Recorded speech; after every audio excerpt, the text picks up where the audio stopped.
Neulich beim Optiker habe ich mich gleich zweimal geärgert. Zuerst über einen älteren Mann und dann über mich selbst. Der Mann war mit seiner neuen Brille total unzufrieden, weil er mit den Gleitsichtgläsern nach 2 Tagen immer noch nicht richtig gut gesehen hat. Dabei ist das ganz normal. Das Gehirn braucht immer erst ein paar Wochen, um sich daran zu gewöhnen. Aber er war total verärgert und hat die junge Optikerin so richtig zur Schnecke gemacht. Dabei hat er auch ihr Fachwissen in Frage gestellt und hat sie persönlich angegangen. Ich habe mich total über ihn geärgert, weil er so unverschämt und respektlos war. So geht man mit niemandem um.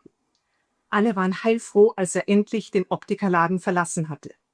Natürlich war ich dann extra freundlich und wertschätzend zu dieser Optikerin. Habe ihr gesagt, dass es mir echt leid tut, wie unverschämt sie gerade behandelt worden ist. Aber das reicht eben nicht. Hinterher habe ich mich total geärgert, dass ich nichts gesagt habe. Aus völlig falsch verstandener Höflichkeit. Deshalb habe ich mir vorgenommen, Mund aufmachen.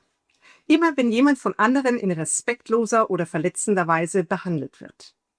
Liebe deinen Nächsten wie dich selbst, sagt Jesus. Liebe heißt hier nicht wegschauen, weglächeln oder nur perplex bleiben, sondern sich einsetzen. Also Mund aufmachen und freundlich, aber klar ein Stoppschild zeigen.